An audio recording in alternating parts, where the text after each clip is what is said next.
Eh, bueno, buenas tardes a todos y a todas de nuevo. Vamos a empezar ya por el tema de ahora. Eh, Bienvenidos a esta conferencia, a este conversatorio intitulado Intervenciones en aislamiento social y soledad no deseada en mayores a partir de prácticas de sociología clínica.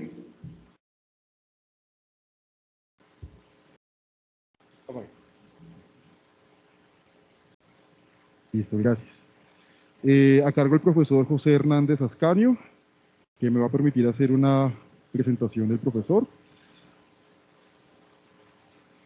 El profesor José Hernández Ascanio, eh, bueno, antes de presentar al profesor formalmente, quisiera extender el agradecimiento al Departamento de Sociología de la Universidad Javeriana y también al Instituto de Salud Pública de esta universidad que alojó la conferencia en el marco de la estancia de investigación del profesor en el marco del programa de Erasmus Plus. El profesor Hernández es licenciado en Antropología Social y Cultural de la Universidad de Sevilla y también sociólogo de la Universidad Nacional de Educación a Distancia en España. Tiene estudios de posgrado, tiene un doctorado en biomedicina de la Universidad de Córdoba y un doctorado en ciencias sociales y jurídicas también de la misma universidad, así como un máster oficial en derechos humanos, interculturalidad y desarrollo de la Universidad Pablo de Olavide y también en un otro máster en evaluación de políticas públicas de la Universidad de Sevilla. Algunas de sus publicaciones en coautoría con otros colegas son condicionantes para el abordaje del aislamiento social y la soledad de adultos mayores no institucionalizados desde la atención primaria de salud, publicado en la revista Atención Primaria número 54. Otro ejemplo de sus publicaciones, que también da cuenta del trabajo del profesor en temas de innovación social, es medir la capacidad de innovación social en organizaciones complejas del tercer sector. Y una más, también para muestra de su prolífico trabajo, es Lo femenino y la vivencia de la soledad, la vejez como etapa con fortalezas, publicado en la revista Cuadernos de Trabajo Social, número 34. Profesor, bienvenido y gracias por estar aquí. Muchísimas gracias a los compañeros del Instituto de Salud Pública por invitarme a participar de esta actividad y también agradecer al Departamento de Sociología de la Universidad de Ciencias Sociales con las que, el entorno en el que estoy desarrollando esta movilidad. Los agradecimientos son muchos, tengo que decir que para mí ha sido un descubrimiento fantástico el poder estar aquí en la Universidad Javeriana desde pequeñito, no voy a decir desde pequeñito, pero sí desde que empecé la formación universitaria, había tenido como referencia la Universidad Javeriana por diferentes motivos y entonces estar aquí pues como que es un deseo, satisface muchísimo. Yo no creo mucho en los currículums, pero bueno, a veces te piden esto de reseñar cosas y un poco por vergüenza no suelo poner también otra cosa, que es que lo primero que yo estudié en la universidad fui diplomado en enfermería, aunque no lo suelo poner según al sitio donde voy, pero también reivindicar un poco la dimensión de profesional de enfermería y de ese área de conocimiento, que a mí personalmente, bueno, pues me ha aportado una visión muy transdisciplinar y muy de los fenómenos sociales. Yo actualmente trabajo sobre determinantes sociales en salud y 3 años estamos con un proyecto de Córdoba, junto con otra institución que es INIDIS, que es el Instituto, para trabajar un tema que nos parece bastante importante, por lo menos en el contexto europeo. El tema del aislamiento y de la soledad no deseada en mayores se ha convertido en una auténtica... Toda la situación del confinamiento por el COVID, a un contexto en el que se han agravado mucho este tipo de temas. Quisiera empezar un poco por poneros en contexto de este proyecto. Este es un proyecto que surge a iniciativa del Servicio Andaluz de Salud, que es la Administración Pública, a servicios de salud para quien a la que yo pertenezco.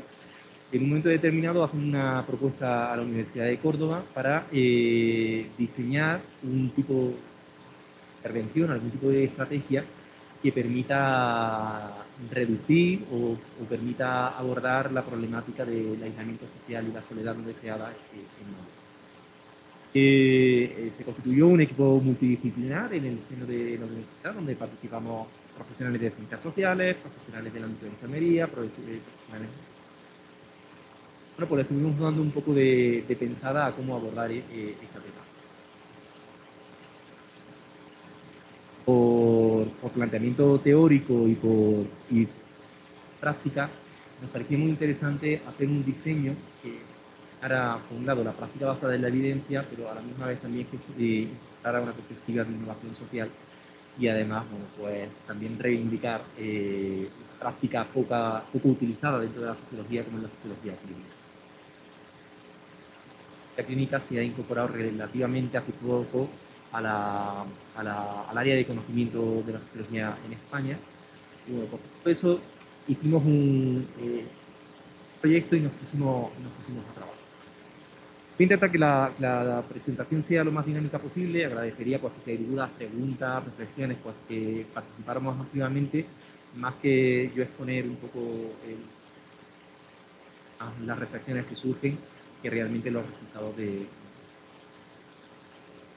Pues en primer lugar, una de las cosas que sería importante tener en cuenta es que cuando hablamos de aislamiento social y de soledad, hay tres términos que conviven y que nos encontramos en la literatura y que encontramos también en la práctica asistencial y que supone que el hecho de que convivan frecuentemente hace que también se confundan. Muchas veces en el imaginario de los profesionales o de los sujetos que participan en la intervención de este tipo de fenómenos no logran realmente distanciar los diferentes matices que suponen estos tres conceptos. Del proyecto que os voy a presentar, nosotros hicimos una fase previa, porque claro, un poco el objetivo del diseñar una intervención que pudiera ser aplicada desde atención primaria, desde los servicios comunitarios de salud. Claro, y lo primero que queríamos saber era hasta qué punto los profesionales sanitarios están concienciados, tienen un nivel de conocimiento, el de acción práctica suficiente y eficiente en este. Una de las cosas que nos encontrábamos es que los propios profesionales sanitarios no lograban distinguir realmente cuál eran las diferencias entre vivir solo, estar en situación de aislamiento social y vivir una situación de soledad. Ya de por sí supone una dificultad bastante importante a la hora de plantear cualquier tipo de intervención. Creo que es importante plantar las bases y, bueno, pues es el vivir solo que tiene que ver. Cómo nos situamos en los domicilios, cuáles son las estructuras familiares y cuáles son las relaciones de apoyo en las que nos situamos. El aislamiento social tiene que ver con la disponibilidad de lazos sociales y de capital social que nos permite en muchas ocasiones proveer nuestras necesidades y situarnos en un contexto de una manera eficiente. Por tanto, el aislamiento tendría que ver con un déficit de esos lazos, de esos vínculos, y la soledad sí es una experiencia subjetiva que tiene que ver con cómo valoramos la disponibilidad o no de esos. Claro, nosotros a priori partimos de un poco del estereotipo, de la idea preconcebida de que todas las personas que viven solas necesariamente están en situación de aislamiento o están en una situación de soledad. Y no necesariamente es así. Es verdad que son conceptos que son complementarios, pero que a veces no necesariamente tienen por qué estar relacionados.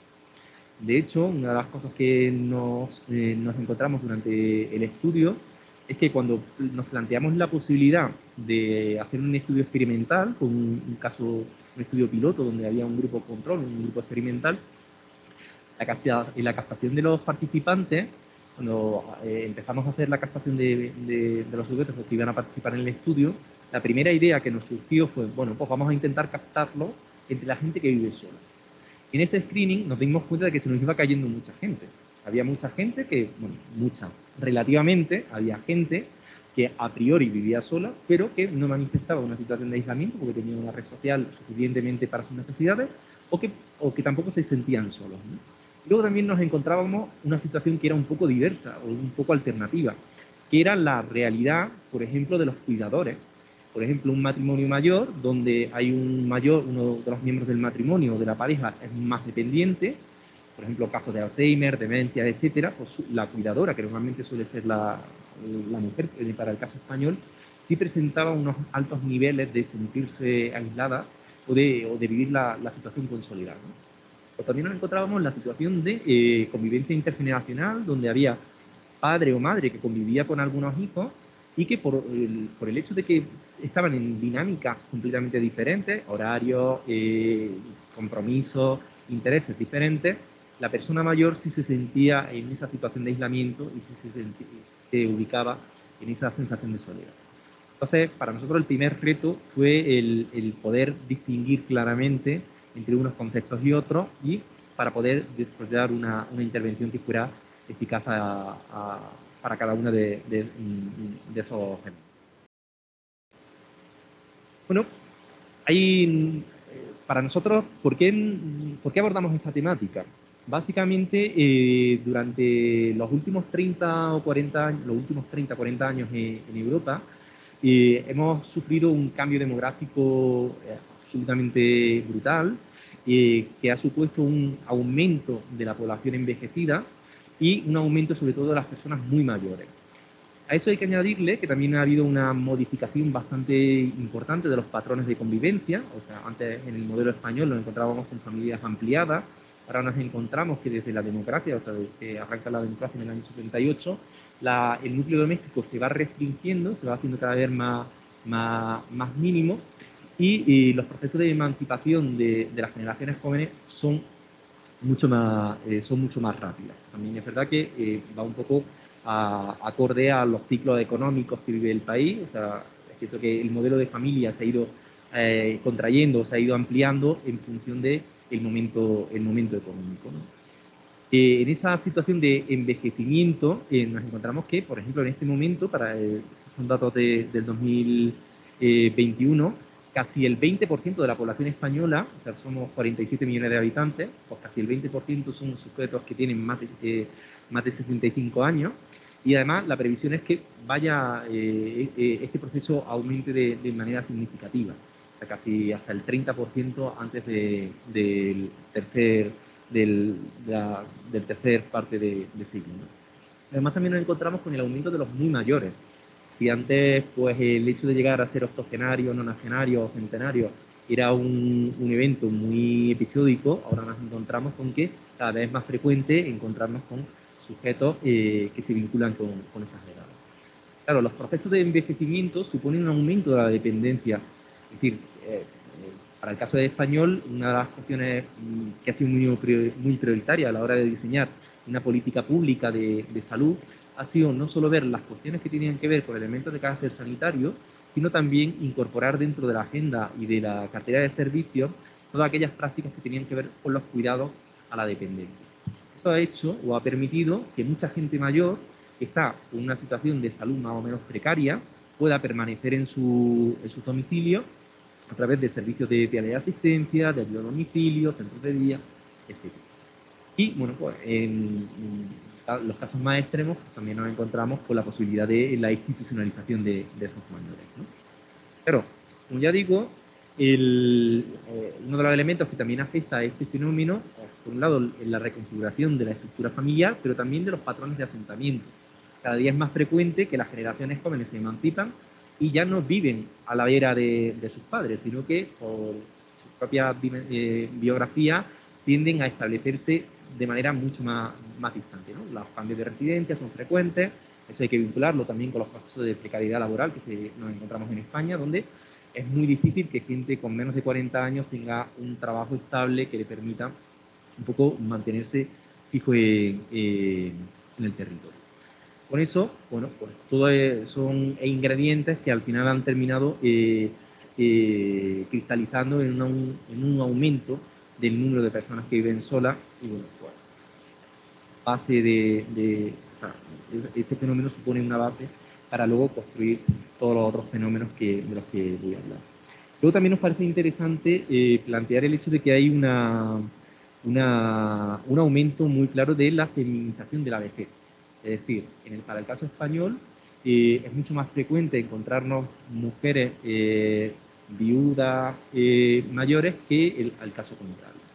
Y además esto se agrava en el caso de personas no institucionalizadas. Es curioso porque cuando es el varón el que se queda soltero, normalmente se suele reagrupar con algunos de los hijos o hijas, en el caso de que sea posible, y si no, se plantea directamente la situación de la institucionalización, es decir, llevarlo a una casa de cuidados, a una residencia.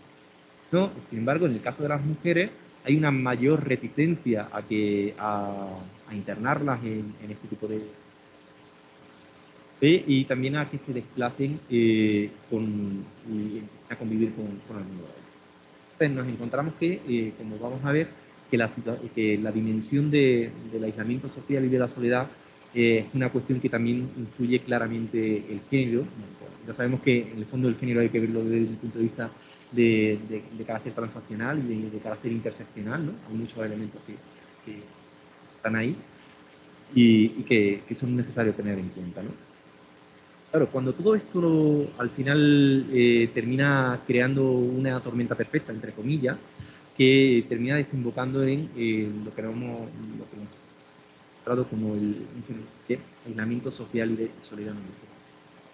Creo, por hacer un paréntesis, es importante también hablar de la diferencia entre la soledad deseada y la no deseada. Hay gente que por opción personal decide, pues, en un momento determinado, retirarse de las relaciones sociales, de la vida comunitaria, y vive la soledad como una experiencia realmente de enriquecimiento personal y de crecimiento. De hecho, bueno, pues algunas de las publicaciones que comentaba Fernando han ido también por indagar por esa experiencia. Que no solo la soledad, cuando es una opción, o sea, cuando es posible optar por estar en esa situación o no, no necesariamente conlleva elementos de carácter negativo. Y, claro, hay muchos estudios que plantean que, que el aislamiento social y la soledad son fenómenos que son transversales a lo largo de la vida. Y de hecho, últimamente con el tema de la pandemia se han hecho muchos estudios, sobre todo en los dos grandes polos del momento biográfico, muchos estudios que tienen que ver con la sensación de soledad en los jóvenes y adolescentes y con la situación de aislamiento en ese momento generacional. Y luego también con los estudios, hay muchos estudios con el otro, con el otro polo, ¿no? Sin embargo, nos encontramos con que por una serie de elementos que voy a ir comentando a continuación, existen más elementos de factores, existen mayor número de factores de riesgo asociados a la vejez para vivir este tipo de situaciones con respecto a otros momentos dentro de la biografía, ¿no? Básicamente porque también hay un proceso de selección. Es decir, el caso de la vejez nos encontramos que el aislamiento social es una situación impuesta por el contexto. Hay una pérdida paulatina de contacto y también con una merma de las capacidades de los sujetos para seguir un proceso social más o menos normalizado. O sea que en el caso de los adolescentes y de los jóvenes no es tal que así. Sí es verdad que nos encontramos una diferencia cuantitativa y cualitativa con respecto a esos dos polos. En el caso de los mayores nos encontramos que se reducen el número de los contactos y lo que se convierte en un factor de riesgo bastante significativo, pero que los contactos sociales que se mantienen, o sea, la red social que se mantiene durante la vejez es mucho más rica y es mucho más significativa que, por ejemplo, en otros momentos de la vida. Y eso, pues, también nos supone un recurso que es importante tener en cuenta de cara a movilizarlo para hacer cualquier tipo de intervención. Por hacer una pequeña caracterización en función de las principales variables que normalmente solemos utilizar en ciencias sociales y en el ámbito de los estudios de salud, pues nos encontramos con que el aislamiento social y la soledad no deseada, cuando lo vemos desde el punto de vista de género, es un fenómeno claramente feminizado, especialmente cuando vamos avanzando en las etapas de la vida, ¿no? Sí es cierto que hay un momento crítico, solo hay un momento en el que los varones suelen demostrar o manifestar mayores tasas de incidencia en este tipo de fenómenos, que es cuando los varones dejan de desarrollar su actividad profesional. En el fondo, pues tiene que ver mucho también con la distribución y con la situación de los roles que tradicionalmente han acompañado al hombre y a la mujer. El espacio de sociabilidad de los hombres ha estado siempre en el trabajo fuera de casa, su espacio de socialización siempre han sido públicos.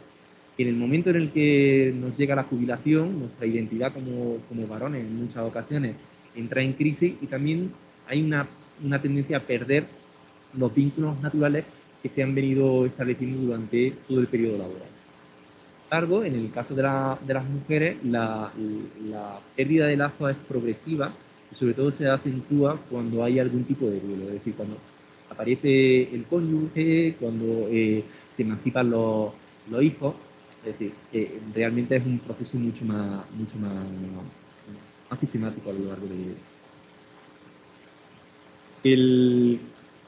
Sí es cierto que el género también afecta a la manera de vivenciar el fenómeno de la soledad.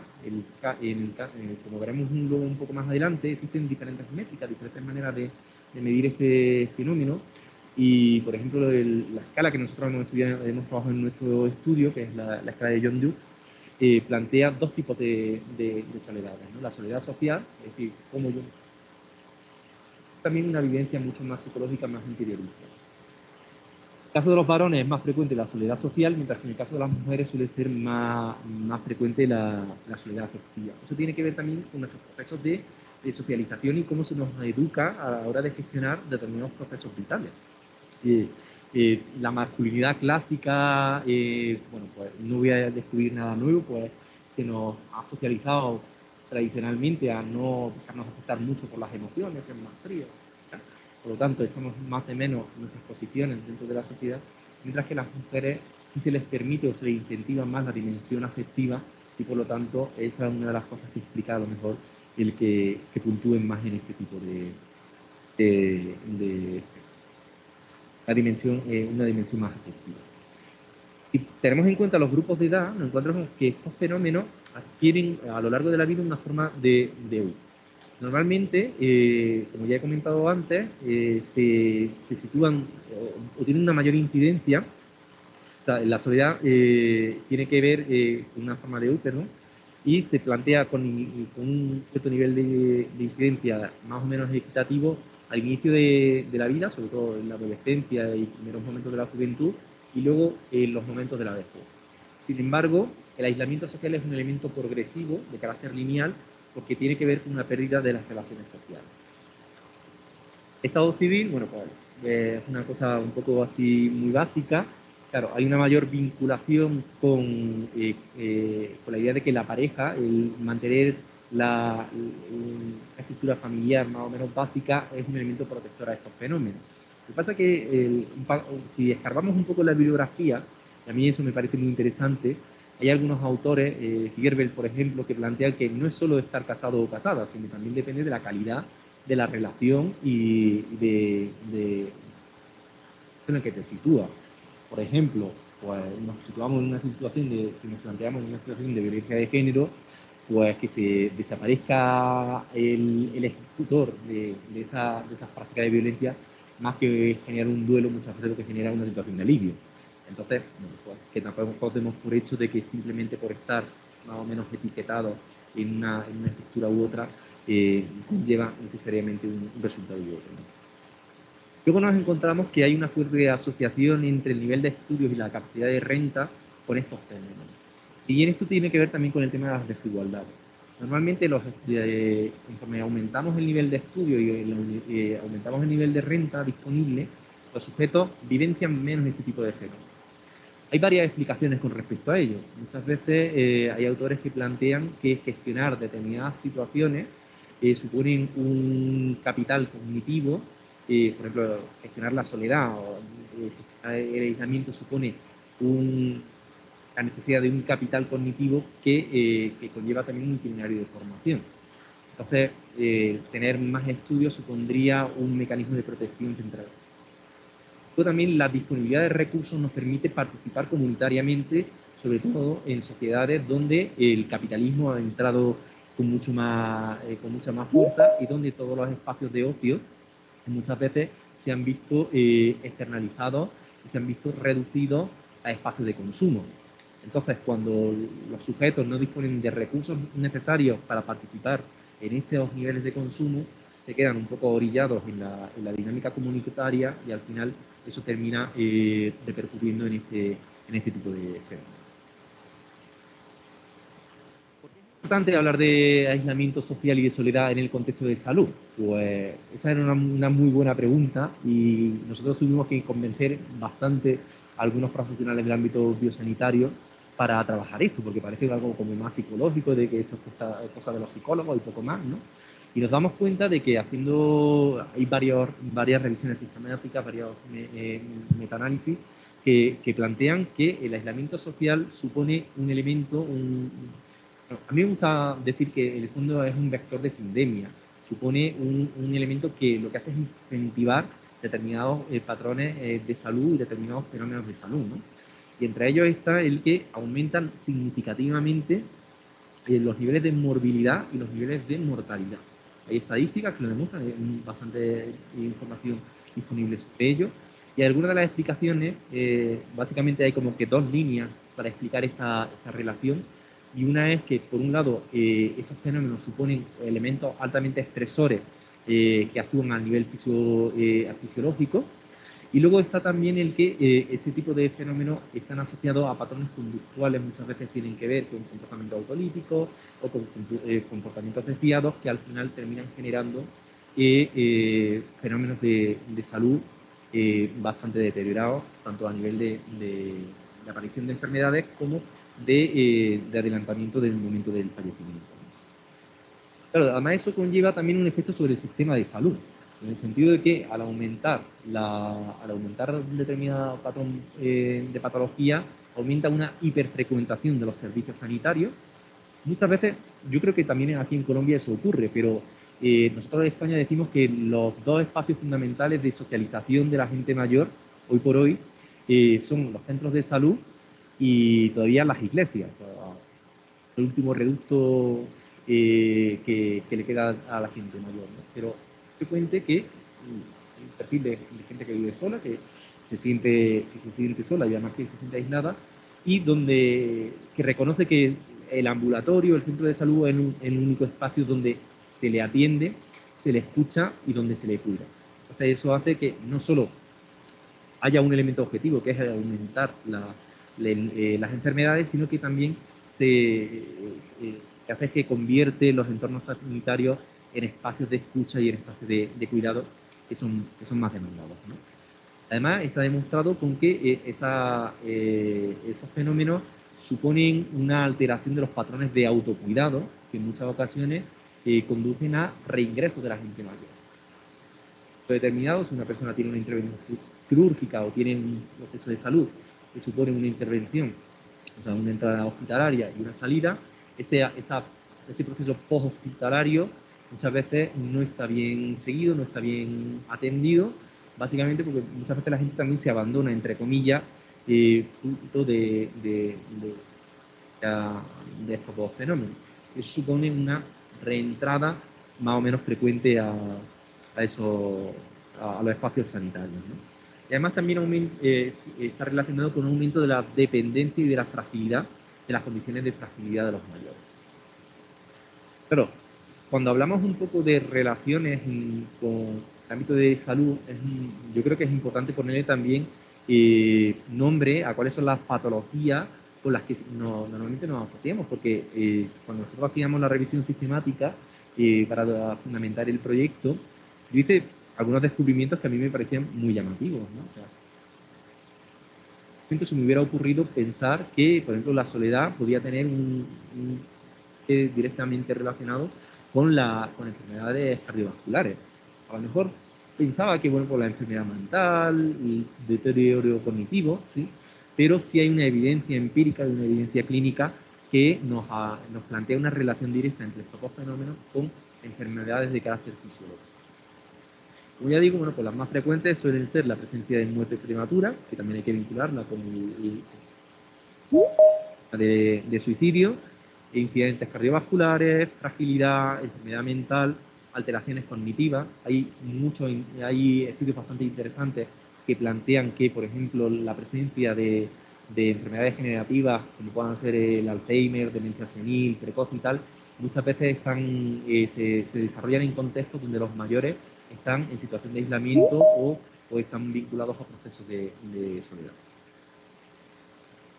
Claro, ahora habría que ver que, bueno, pues si esto es tan importante, realmente, ¿qué estamos haciendo con ello? Y en esta revisión sistemática que nosotros hicimos para fundamentar nuestro trabajo, nos dimos cuenta de que prácticas, o por lo menos experimentos ha habido mucho durante los últimos 15-20 años. De hecho, se ha convertido en una de las prioridades de algunos de los países europeos. Bueno, pues Reino Unido incluso tiene un ministerio propio para trabajar este tipo de eventos. En Suiza, Finlandia también es una prioridad de Estados Unidos también tiene alguna experiencia en este sentido, pero sin embargo nos encontramos con que no había realmente un trabajo sistemático, no había una práctica basada en la evidencia, sino que había mucho experimentar, ¿no? Y eso nos daba lugar a múltiples experiencias a la hora de intervenir en el tema de aislamiento y de acompañamientos personales de carácter sustitutivo, prácticamente basado en programas de voluntariado, porque muchas organizaciones del tercer sector que lo que tienen, lo que tienen es un programa de acompañamiento, en España lo que es el programa de asistencia, que es mantener un contacto fluido con el usuario, también grupos comunitarios de vida saludable, de envejecimiento activo, terapia con animales, habilidades cognitivas, reestructuración un poco de habilidades sociales y tal. Y luego, bueno, pues como vivimos un mundo tecnológico, pues también trabajar mucho en la mediación de los procesos de acompañamiento a través de recursos de carácter como internet, aplicaciones, etcétera, etcétera. Claro, nos dábamos cuenta que casi cuando se hacía una evaluación de este tipo de programas, que es una de las grandes déficits que tienen este tipo de experiencias, la evaluación, es decir, la evaluación de resultados suele ser una cosa muy escasa, y nos encontramos que las dificultades a la hora de implementar y a la hora de de que los resultados fueran eficaces, tenían que ver, por un lado, con la propia manera de captar o de seleccionar los sujetos que participaban en esos procesos, con las habilidades y con las competencias y los perfiles de los sujetos que participaban como agentes de intervención, y luego también con un poco los entornos o los contextos en los que se desarrollaban esas intervenciones. Tengo que decir que, claro, nuestro programa es el primero que surge en Andalucía, liderado desde el ámbito público, desde el ámbito sanitario, ¿no? El resto de los programas, que son bastante frecuentes en España, son en muchas ocasiones liderados por organizaciones del tercer sector, que, bueno, pues, que han hecho, bueno, lo que han podido, ¿no? Y eso hace que las intervenciones también sean limitadas.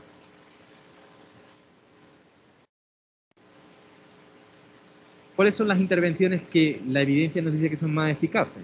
Bueno, pues por un lado las que conllevan un proceso educativo que tiene que ver, aunque aquí por educativo tiene que ver también con un proceso de resocialización y de trabajar las redes sociales y las habilidades sociales de los sujetos, las que se desarrollan dentro de contextos comunitarios y además donde la población diana es una población bien definida. Es decir, las intervenciones no pueden ser intervenciones estandarizadas, sino que precisan realmente de una adecuación a los contextos particulares en los que se desarrollan. También son mucho más eficaces las que se desarrollan en entornos comunitarios frente a las que se desarrollan en entornos individualizados o domiciliarios. Pero bueno, ahí también va a depender un poco de las particularidades de los sujetos con los que intervenimos. Son enfoques multimetodológicos, van a ser mucho más eficaces y sí, además, incluyen los modelos participativos, es decir, el diseño de la intervención, la ejecución, la evaluación por parte de esas intervenciones sea un elemento en el que puedan incluirse activamente los receptores, pues también garantiza mucho la eficacia de esa intervención. Claro, en este contexto, nosotros pues nos planteamos, bueno, ¿y ahora qué hacemos nosotros, no? O sea, fue una cosa bastante curiosa, y nuestra idea era, por un lado, diseñar desde cero, a partir de un modelo de innovación social, de práctica basada en la evidencia y de sociología clínica, una intervención que pudiera ser aplicada desde el sistema sanitario por profesionales sanitarios. Luego ahora vamos a ver que hubo que ir desmontando algunas cosas porque los contextos son importantes a tener en cuenta, ¿no? Y para eso, en primer lugar, lo que hicimos fue, bueno, complementario a ese objetivo principal, nos interesaba también mucho discriminar cuáles eran los principales factores que afectaban o que condicionaban la situación de aislamiento y de soledad a los mayores con los que trabajábamos, por lo tanto, hacer un diseño que fuera más o menos personalizado al contexto de la ciudad de Córdoba, que es donde se desarrolla este proyecto, y luego pues también evaluar cuáles eran los elementos de sostenibilidad y de aplicabilidad dentro del sistema. Ya veis, hicimos un trabajo bastante complejo, porque por un lado era caracterizar a los usuarios, por otro lado era hacer un diseño proceso para ellos, donde además ese diseño pudiera ser aplicado desde el sistema sanitario, y por otro lado era el dar una información suficiente para que ese proceso de intervención pudiera ser mantenido, pudiera ser incorporado a la agenda. 10 minutos. ¡Ay! Vale. Está bien que la gente me avise del tiempo que me subo a la parra. Bueno, nosotros os explico un poco más rápido. Hicimos un estudio experimental. Primero hicimos una revisión sistemática para ver cuáles eran las principales prácticas de intervención que serían eficaces y eficientes. Constituimos un pequeño laboratorio de innovación social en el que participaban tanto profesionales sanitarios que trabajaban en los centros de salud y que se suponía que iban a ser los responsables de llevar a cabo la intervención, los mayores, que se suponía que iban a ser los receptores de dicha intervención, bueno, y un equipo liderado por la universidad, que era en principio los que íbamos a hacer la caracterización y vamos a hacer un poco la evaluación del proyecto. Nos metimos un poco, yo que soy muy de cualitativa, decidimos, bueno, pues optar en este caso por un estudio experimental porque necesitábamos una evidencia de que realmente esa práctica iba a ser eficaz. Entonces lo que hicimos fue reclutar varios centros de salud del distrito sanitario, se hizo en 13 centros de salud. A partir de esos 13 centros sanitarios se reclutó a una cantidad de, si no recuerdo mal, 120 mayores que habían pasado un filtro, o sea, se le aplicó una serie de escalas para determinar que realmente estaban en situación de aislamiento y de soledad. Y en paralelo, bueno, pues hicimos un diseño intervención durante 4 meses y sometimos esa intervención a un panel de expertos en el ámbito de ginecología, en el ámbito de geriatría, de intervención comunitaria y además también, bueno, pues con los mayores para adaptar lo que era el formato de intervención. Los contenidos venían determinados por una revisión de práctica basada en la evidencia y el formato venía determinado un poco por la accesibilidad tanto de mayores como de profesionales sanitarios. Bueno, los criterios de inclusión eran que tuvieran más de 65 años, que estuvieran aislados socialmente, que tuvieran soledad. No me voy a meter mucho en este tema. Bueno, nuestros compañeros de epidemiología y de bioestadística nos hicieron bien los cálculos para saber cuántos teníamos que entrar y meter y tal. No tampoco extender mucho en esto. Y luego, bueno, pues en el caso de la evaluación, de resultados hicimos una evaluación cualitativa, con un diseño estructural de casos críticos, de casos extremos, en función de los profesionales que participan. ¿Cuáles eran un poco las prácticas de intervención? Claro, y aquí entra mucho también la práctica, el tema de la sociología clínica. La sociología clínica básicamente es bueno, hay algunos autores, espero que no me maten, o sea, espero que nadie sea un experto en sociología clínica que pueda criticarme, pero es un espacio híbrido entre la psicología social y la psicología aplicada. Entonces, una de las prácticas más habituales que se utilizan en psicología clínica es todos los métodos biográficos, todo el tema de reestructuración cognitiva y todo el tema de revisión de patrones comportamentales. Entonces, nosotros en este diseño establecimos como que había 3 grandes ámbitos con los que trabajamos. Por un lado, la interacción y el contacto social, que era básicamente desarrollarlo a partir de competencias y habilidades sociales, hacer un proceso de reestructuración cognitiva acerca de los de competencia y de control personal, y luego pues el reenganche comunitario, que tenía que ver un poco con alentar y fomentar la participación dentro de las estructuras de barrio en las que se sitúan los distritos sanitarios. Y directamente un poco a los resultados. Los estudiantes. Los participantes del estudio compartían mucho de las características que nosotros habíamos encontrado a nivel nacional, tanto por edad, distribución de género, estado civil, es decir, todo un poco lo que os he comentado al principio de cuáles eran los principales determinantes que estaban relacionados con ese fenómeno. Pero es curioso que en nuestro estudio al determinante que afectaba al aislamiento y a la soledad fueron, cuando hicimos un estudio, hicimos un análisis factorial de los resultados y concretamos que eran dos elementos fundamentales los que afectaban a nuestro grupo de trabajo. Dado la movilidad, la mayoría de los mayores tenían una movilidad reducida y eso les permitía interaccionar muy poco con los entornos, porque además también vivían en entornos residenciales poco habilitados, es decir, bloque de pisos sin ascensor, entornos, bueno, pues barrios que se habían gentrificado y habían perdido un poco las referencias comunitarias, es decir, había una afectación de la movilidad bastante significativa. Luego también el nivel de estudio y los recursos económicos. Yo digo que los académicos somos muy poco honestos muchas veces en los resultados que tenemos porque queremos que nuestros resultados son eficaces. ¿Cuáles son los resultados de nuestro estudio? Nos dimos cuenta de que la intervención, cuando comparábamos los resultados entre el grupo experimental y el grupo control, no había resultados significativos con respecto a la eficacia de la intervención.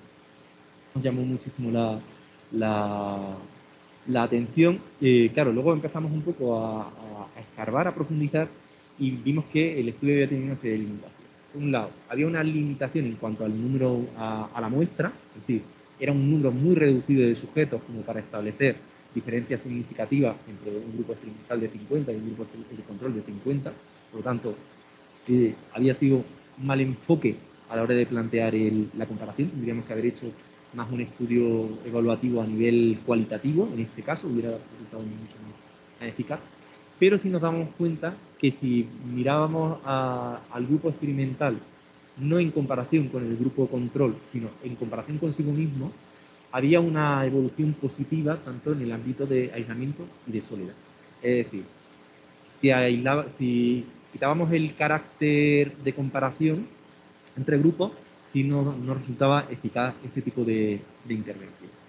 Además, era una intervención, unos resultados que se mantenían. Hicimos un post, hicimos una medición basal al inicio del proyecto, una medición a los 4 meses, que era cuando finalizaba la intervención, y luego a los 3 y a los 6 meses de haber finalizado la intervención. Nos dábamos cuenta de que los efectos de la intervención se mantenían a lo largo del tiempo, salvo por una pequeña cuestión, que era que la soledad aumenta, en vez de disminuir, aumentaba cuando terminaba la intervención. Nos pusimos a reflexionar, claro, y decíamos, ¿qué ha pasado? El problema era que el diseño, nosotros lo habíamos hecho para que fuera ejecutado por personal sanitario, personal de los centros de salud. En el último momento, los profesionales sanitarios nos dijeron que no tenían tiempo para poder dedicarse a este tipo de intervenciones, que era mucho más urgente hacer otras prácticas de intervención clínica, que eso nos resultó bastante. Luego hicimos un estudio cualitativo acerca de sus percepciones y sus valoraciones acerca de este problema, y nos dio cuenta, el resultado que nos salía de ese cualitativo era de que evidencian que el aislamiento y la soledad es un problema de salud, pero que no es un problema prioritario. Que entre un problema biomédico y un problema de estas características debería tener primacía intervenir sobre lo biomédico. Claro, nosotros cuando empezaron a caerse nuestros agentes de intervención, lo que hicimos fue trabajar con estudiantes de la Facultad de Medicina y Enfermería y con personal voluntario. De capacitación, me quedan 3 minutos, más rápido, los formamos en este tipo de habilidades y, bueno, pues ellos llevaron a cabo la intervención. Hicimos la evaluación del proyecto nos dimos cuenta que, claro, el perfil de la gente que intervenía, de la gente de intervención, era gente entre los 22 y los 24 años, que en la mayoría de las ocasiones lo que había hecho era sustituir el rol de nieto o de nieta de los mayores a los que estaban acompañando. Es decir, ahí había una situación, o sea, la intervención se había visto sesgada por el rol relacional entre el usuario y el agente de intervención. De hecho, cuando hicimos algunas entrevistas también a los mayores y nos decían, claro, es que fulanito o fulanita, es decir, el chico o la chica que venía a hacer la intervención conmigo, se marchó y ya no sé nada más de él. Es decir, provocamos una situación de duelo que lo que hizo fue aumentar en un primer momento la situación, la sensación de soledad emocional que tenían esos mayores. Cuando esa situación de duelo pasó, es decir, a los 3 meses de finalizada la intervención y a los 6 meses, nos dimos cuenta de que las habilidades y las competencias que se habían ido implementando durante la intervención, sí se habían, los mayores, o sea, los usuarios de este programa, sí le habían incorporado y sí le había resultado eficaz.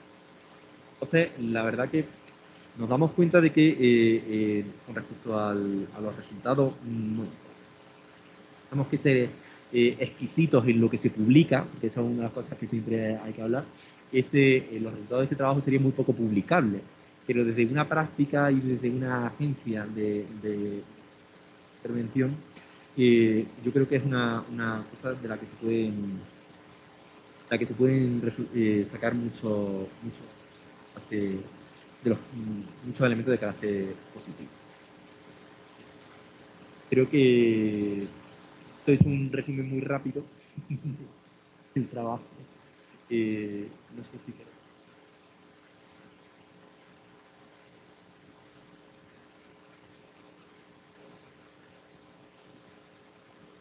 Muchas gracias. Se abre espacio para alguna pregunta, comentario, tanto los presentes aquí presencialmente como quienes están en el Teams. No sé si ya vamos a ver si hay manitos levantadas. Mientras tanto, por aquí, Ángela, adelante.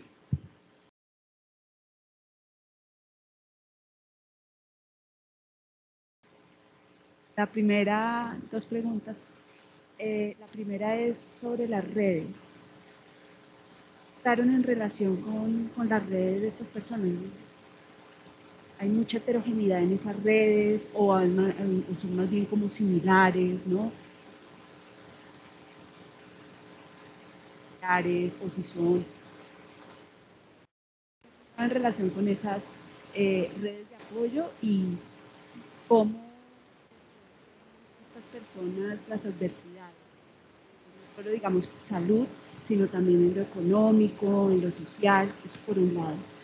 Por otro lado, a partir del trabajo, ¿cuáles creen ustedes que podrían ser unas alternativas o unas propuestas en relación con lo comunitario? ¿Sí? Tanto como con el desarrollo de programas sociales o servicios comunitarios y de entorno, digamos,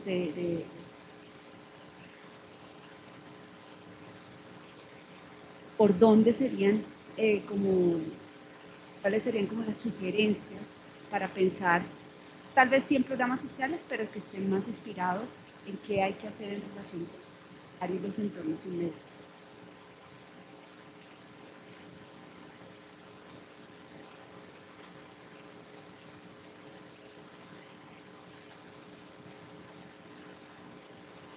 Sí, bueno, gracias por la presentación.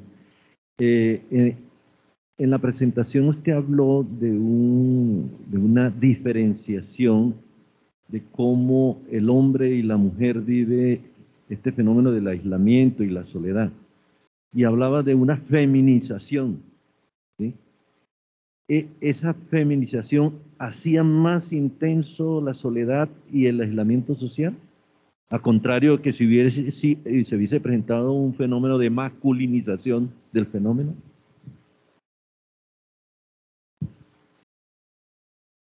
Yo tengo una curiosidad, digamos, porque pensar que un fenómeno social tan complejo se solucione con una intervención. porque al final los resultados parecían indicar que la intervención no funciona. Hay una pregunta de los compañeros y compañeras que nos están siguiendo por el Teams. Entonces vamos a escuchar y ya respondes, por favor, estas. Liliana, por favor, adelante. Puedes hablar por el micrófono. Buenas tardes, ¿cómo están? Buenas tardes, te escuchamos perfecto. Gracias. Bueno, yo tengo dos cosas. La primera vez no me quedó muy claro cuáles fueron las intervenciones, bueno, las intervenciones específicas que se realizaron con las personas mayores, pues cuanto al también y ese sentimiento de soledad. Y en segundo, me surge la pregunta de cuál sería su posible relación con el abandono. Gracias. Gracias. Sí, que se cortaba un poco. Quería que si podías describir brevemente, más concretamente la intervención.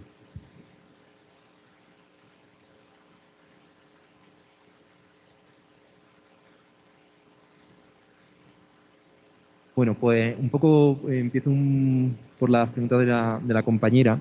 Nosotros lo que nos dimos cuenta era que, claro, la sociedad, la sociedad en la ciudad de Córdoba, salvo aquellos barrios que están ocupados por minorías étnicas, suelen mantener una estructura muy homogénea. En el caso de Andalucía, sobre todo Andalucía Oriental, que es donde se sitúa Córdoba, la estructura social es muy similar. Eso por un lado por lo que tiene que ver con la composición de la sociedad, ¿no?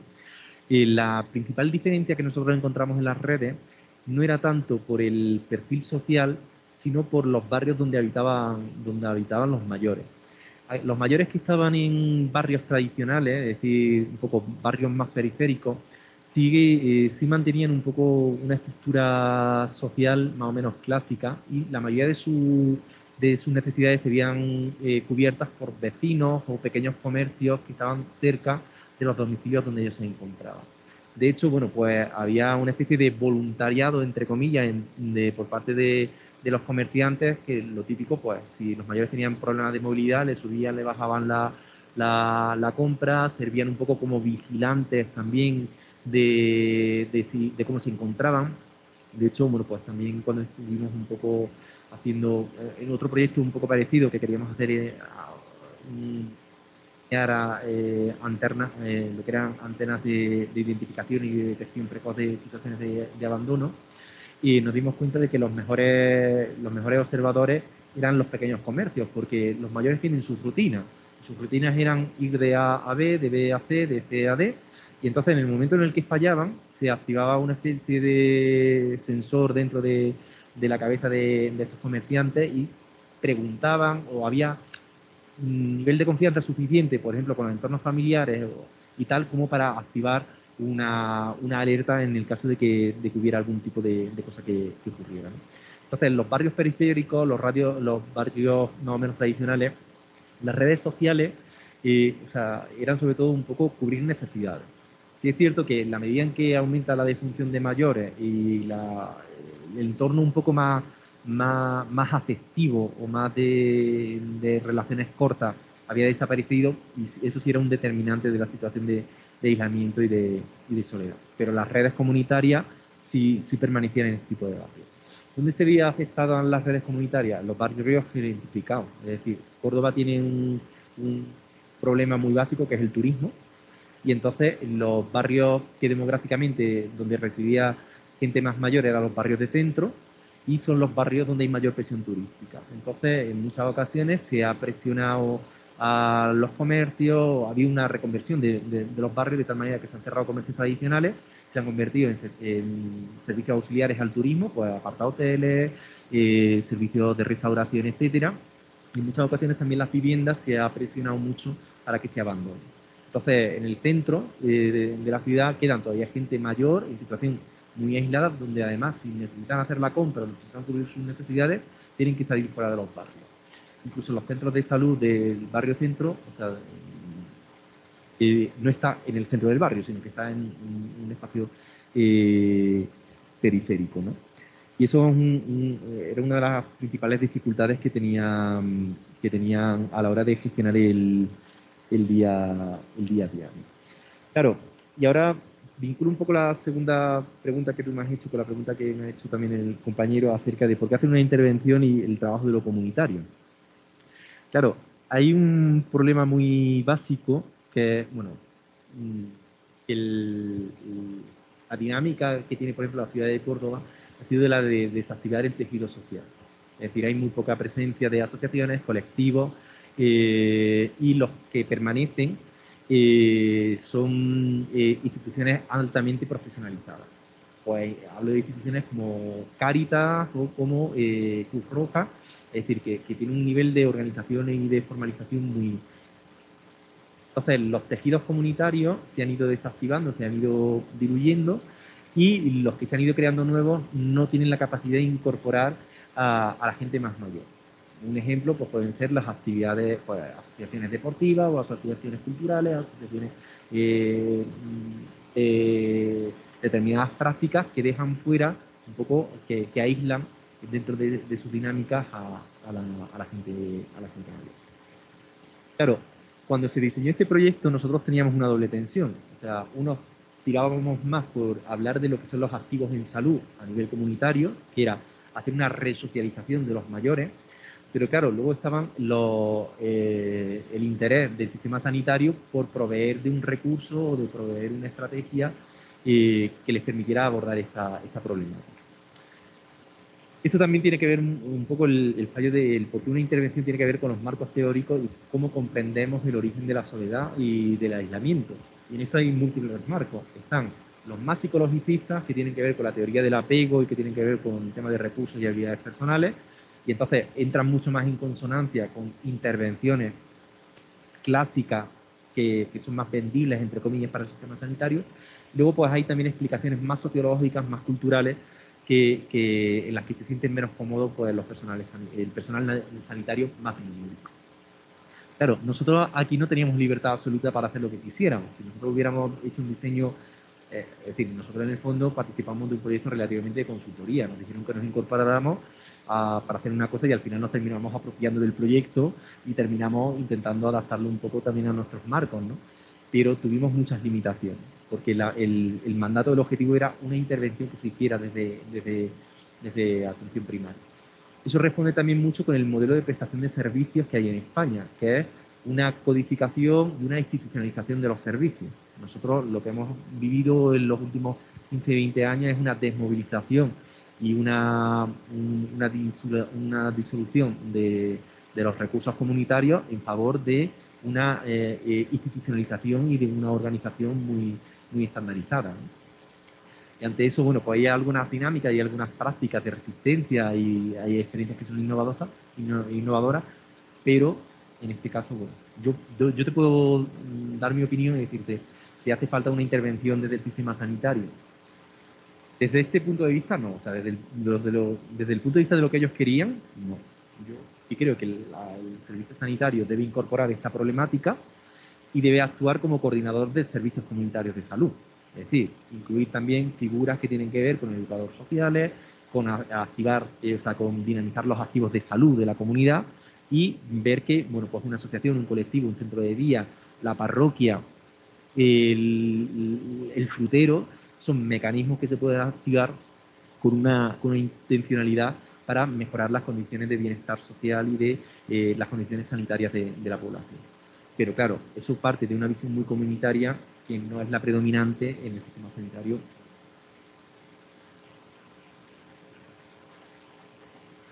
En relación también con el tema de la feminización, sí es cierto de que el ser mujer es un elemento que aumenta la situación de soledad, sobre todo en lo que tiene que ver con la soledad afectiva y con la situación de aislamiento, un poco por lo que comentaba antes. Yo creo que, por lo menos para el caso de España, tal y como se ha organizado el sistema, por un lado está la socialización primaria de las mujeres que pone una situación de desventaja en cómo gestionar determinados procesos biográficos, cómo vivir determinadas situaciones. O sea, el sentirse sola supone también, o sea, el quedarse viuda, entre comillas, el que los hijos se marchen, en el fondo supone ya casi como el final, la meta del objetivo de ser mujer para esta generación. O sea, nos referimos a mujeres que tienen 75, 80, 85 años, donde su mandato social era la procreación y el cuidado, y cuando dejan de tener esa función, se plantean un vacío asistencial que no se cubre por otra cosa. Pero claro, eso también hay que añadirlo con que ahora las mujeres permanecen más tiempo en sus casas porque económicamente tienen una cierta autonomía. El hecho de tener un del bienestar que provee de pensiones relativamente suficientes para que las mujeres permanezcan en sus hogares hace que estén en una situación mucho más polarizada que los varones. En este caso, el mandato de género juega siempre a favor de los varones. ¿Por qué? Porque yo lo hablo también un poco por experiencia, ¿no? O sea, vemos a una mujer mayor y la vemos como una persona autónoma que se puede valer todavía por sí misma, pero sin embargo, un hombre mayor que fallece su pareja se ve como una persona vulnerable. Entonces, automáticamente se activan más los recursos para proveer un acompañamiento y una asistencia al hombre que a la mujer. Incluso, bueno, para el caso de España, no sé si aquí también funciona así, pero tenemos una visión mucho más empoderada para algunas cosas con respecto a las mujeres, pero que eso juega en contra de la situación de las mujeres. Es decir, que en el fondo es un arma de doble filo. No sé si con eso, con respecto a lo que comentaban también la compañera de la intervención, bueno, pues fue una intervención que de carácter individual, es decir, se hizo una intervención individualizada a lo largo de 4 meses con el conjunto de los mayores, donde se alternaban reuniones presenciales en el domicilio o en el entorno natural de los mayores con un acompañamiento telefónico. Al inicio de la intervención, lo que se hacía en las primeras sesiones tenían que ver mucho con enganche emocional entre la persona que acompañaba y el mayor, y se hacía una especie de contrato de objetivos, es decir, cuáles eran las expectativas que tenía el mayor con respecto al proceso y con la idea de un poco de aterrizarlo.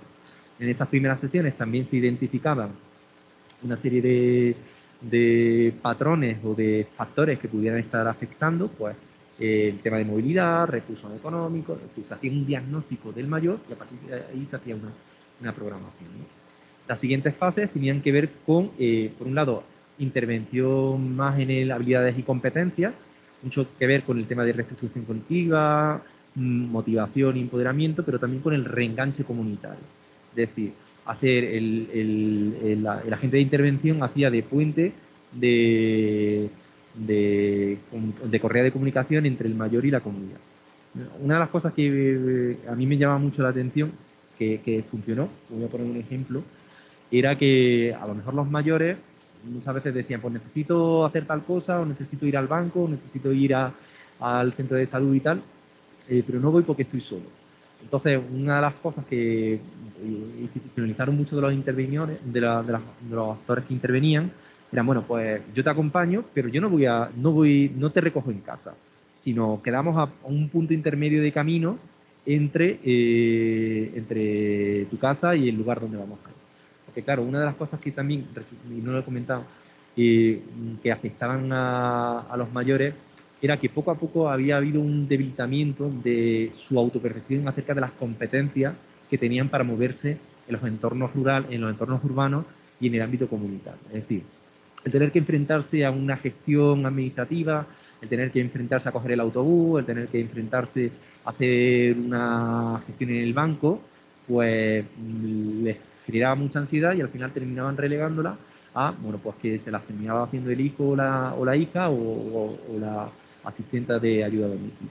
Entonces, recuperar esa participación comunitaria, es decir, que no es solo estar en los espacios públicos, sino en las prácticas cotidianas que todos hacemos, tenía que ver con un empoderamiento, y eso también fue una de las prácticas más que se utilizaron más en la intervención. Y luego, bueno, pues también había prácticas que tenía que ver con entrenar en habilidades, mantener una conversación, esas conversaciones obligatoriamente, entre comillas, tenían que ver con haber escuchado un programa de televisión, haber leído el periódico, ver las noticias, es decir, tenían que ver con resocializar a los mayores en los entornos en los que estaban. Porque al principio te dabas cuenta de que el mayor estaba en su mundo, es decir, una situación totalmente de burbuja, y habían desconectado pues, de la vida del municipio, de la vida del barrio, y tal. Y entonces nos resultaba importante enganchar en esa dinámica. Y la última pregunta que me ha ido. Lo tengo apuntado, pero es que yo tengo tan mala letra que se me ha ido. Eran las intervenciones y era... ¿Puede repetir la compañera la última pregunta? Sí. Que lo tengo apuntado, pero es que lo he apuntado muy mal. Ah, el abandono. Vale, sí, el tema del abandono, perdón. Sí. Claro, nosotros directamente... Claro, el abandono como elemento objetivo o como elemento subjetivo. Porque si hablamos, la mayoría de las personas que se sienten solas a nivel emocional, nosotros utilizamos la escala de John Dewey, y claro, ahí lo que se mide son una serie de descriptores acerca de mi expectativa con respecto a cómo deberían ser mis relaciones y cómo son en la realidad. Claro, si mi expectativa es que yo sería que mis hijos vinieran a verme todos los días y mis nietos vinieran a verme todos los días, si no, eso no se da en la realidad, yo tengo una sensación de abandono. Sí, es cierto, pero eso es un elemento de carácter subjetivo.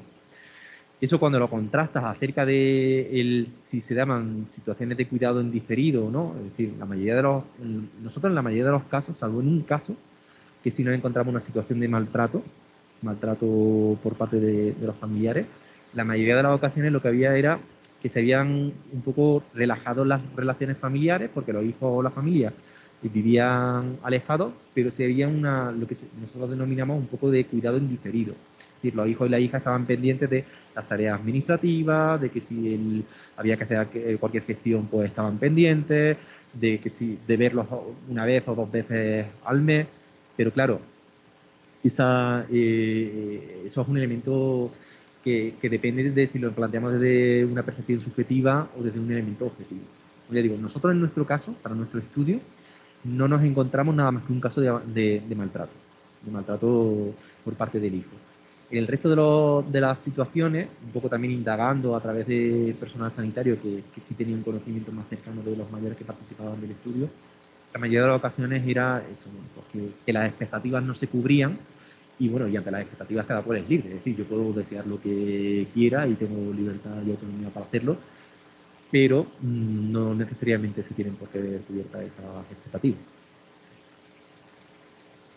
No sé si eso contesta la pregunta de la compañera. Bueno, muchas gracias. No sé, queda espacio como para una pregunta más. No sé si en el chat o ahí, parece que no. Ya nadie levantó la mano tampoco. Pues nada, muchas gracias de nuevo, José, por esa buena conferencia, muy intuitiva y muy útil para el trabajo también que hacemos en Colombia. Así que bueno, gracias a todos por conectarse y a todas. Bueno, la conferencia quedó grabada. Por si a alguien interesa, por favor que nos escriban al instituto o a la Maestría de Salud Pública para compartirla. Muchas gracias de nuevo y hasta una próxima ocasión.